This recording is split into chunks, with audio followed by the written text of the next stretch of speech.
Well, good morning, friends. I'm shooting ahead of time once again. My name is Pastor Michelle, and today, this is Sunday, June 21st edition of Quarantining with Pastor Michelle, well, daily video with Pastor Michelle.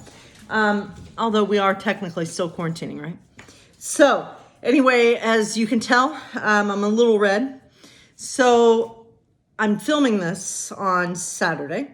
And so yesterday, if you're watching it on Sunday. Anyway, I spent Saturday doing 8 miles of kayaking at in Ohio at a place called Green Acres, and it was wonderful. I don't know if you watched my daily video yesterday, but I was a little down, a little tired, and to be fair, I'm incredibly tired now. But it was a wonderful day with friends and loved ones and my wife. My wife is one of my loved ones, but it was just a wonderful day of being out on the river. I'm actually pet sitting right now. Okay. I think the chair just made a noise. That was the chair. Oh, the puppy likes to play with the blanket. Anyway, it was just a wonderful day. It was just one of those days. I feel like, okay, hold on. I don't know what that is. All right. Sorry, distraction. So anyway, I thought I would go ahead and shoot my video now. Sorry. This is proving to be a little more difficult than I thought it would be with this dog, Fitz. So I thought I would go ahead and shoot the video and just share that it was a wonderful day on the river. We kayaked 8 miles, so I'm exhausted, and I wanted to go ahead and just shoot my daily video now and go ahead and just share it in the morning without having to make it. Just doing things a little different lately. If I'm able to go ahead and YouTube things, and I'm going to. So anyway, that's I'm very tired. I've been in the sun all day long. So. But I do want to share some inspiration from Embers. So let's hear what this book has to say. Sometimes you write just to feel your fingers moving. Sometimes all you need is the physical testament of the process that lives within you like a latent gene, expressed by the grip and release of fingers against the pale open range of the page. There is the knowledge in you then of the infinite, wondrous worlds and people available to you. What is the secret to life? I like this one. Learning to love it. Even the hard parts, even the pain, especially those. When you reach out to the love of living instead of the fear of dying, you create more life. That sounds like hard work. Choose moments then and let the days take care of themselves. I want to repeat that. When you reach out to the love of living instead of the fear of dying, you create more life. And I think those are important words to hear right now, aren't they? As we're going through a pandemic. And I know myself, I'm afraid of dying. I'll admit that. I'm afraid of getting COVID and it being bad. I'm afraid of getting cancer. And those are so many things that I'm afraid of, but my fear is that I'm going to let those fears, take over and keep me from living life to the fullest. And so, yes, that's such an important quote. And here's another one. Years ago, I would copy passages by great writers in longhand. I copied pages and pages of writing I admired because I wanted to experience what it must have felt like to create something excellent. Yeah, that's Fitz. I have little schooling. This Fitz likes to play with his blanket. Okay. But that helped make me a good, strong writer in the end. These days, I do the same with spirituality. I copy what the great ones do or have done. I practice. Every day, I work hard at being selfless, honest, kind, generous, patient, open, and compassionate. It's what makes me a good, strong human being. Those are good qualities to have. So, anyway, I do hope everyone had a good week. I'm going to be brief today. But I do hope that you have found some joy. You know, today was a fun day with my friends. As I said, I'm filming this on Saturday. And I spent Saturday, out on the river. Okay. And so it was just a fun day, a lot of laughter. It was just what I needed, just what I needed. And I hope that everyone is finding things like that bring you joy, that bring you laughter. Because God knows laughter is so important. When we're in the dark, when we're going through tough times, laughter can truly be like medicine. I truly believe that. And just being around people that bring you joy, I mean, we stayed apart, obviously, during these times, social distance, but we were still out on the water and all that. So, oh man, sorry.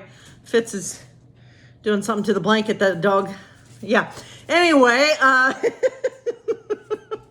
sorry, I'm glad you're seeing me and not Fitz. All right, so Fitz likes his blanket a lot, let's just say. All right, so I'm throwing it and I don't want to play with you anymore, if that's what your idea of playing is.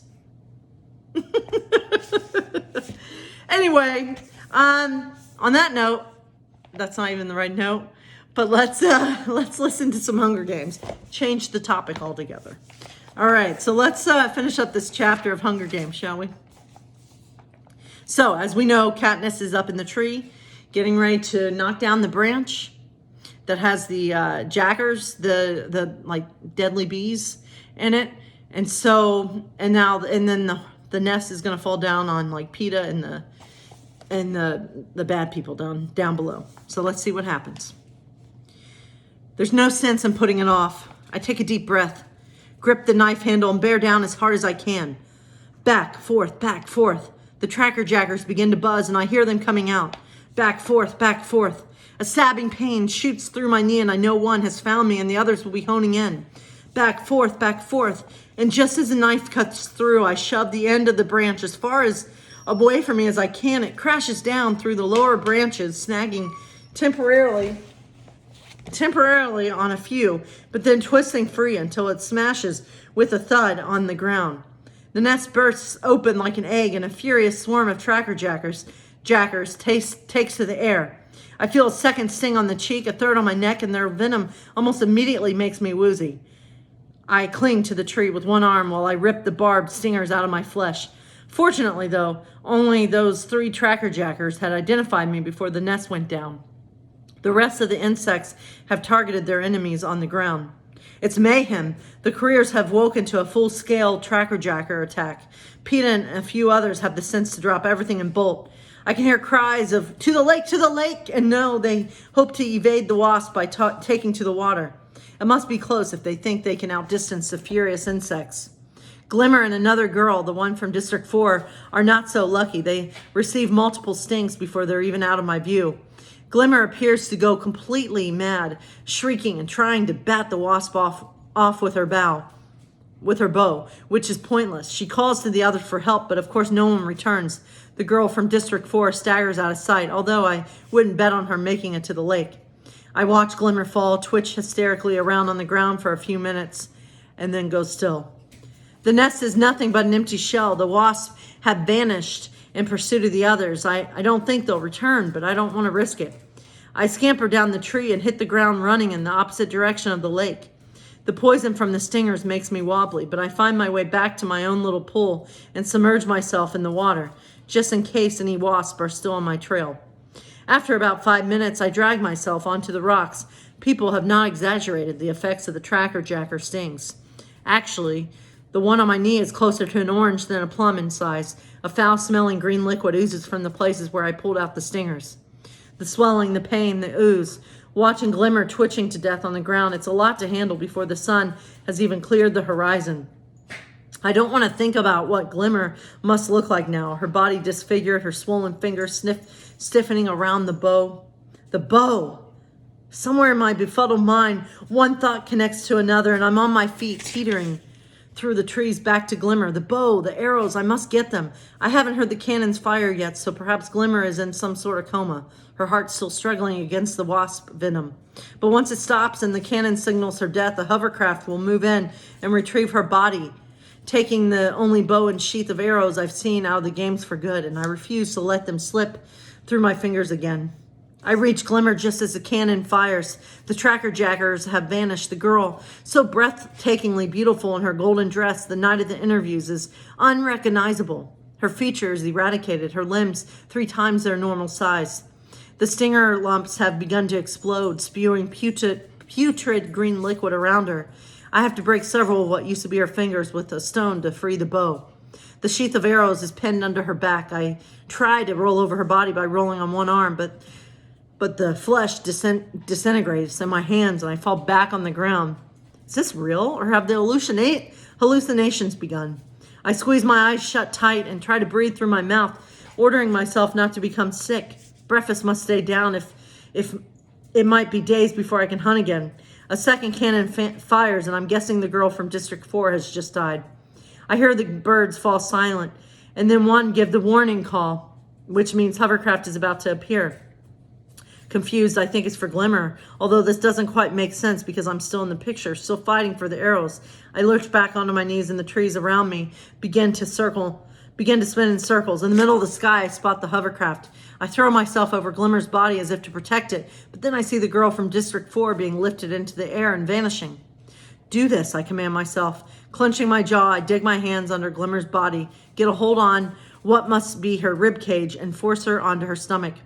I can't help it. I'm hyperventilating now. The whole thing is so nightmarish, and I'm losing my grasp on what's real.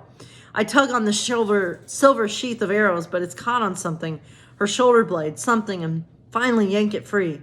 I've just encircled the sheath with my arms when I hear the footsteps, several pairs, coming through the underbrush. And I realize the careers have come back. They've come back to kill me or get their weapons or both. But it's too late to run. I pull a slimy arrow from the sheath and try to position it to the bowstring, but instead of one string, I see 3, and the stench from the strings is so repulsive I can't do it. I can't do it. I'm helpless as the first hunter crashes through the trees, spear lifted, poised to throw. The shock on Peeta's face makes no sense to me. I wait for the blow. Instead, his arm drops to his side. What are you still doing here? He hisses at me. I stare uncomprehendingly as a trickle of water drips off a sting under his eye. His whole body starts sparkling as if he's been dipped in dew. Are you mad?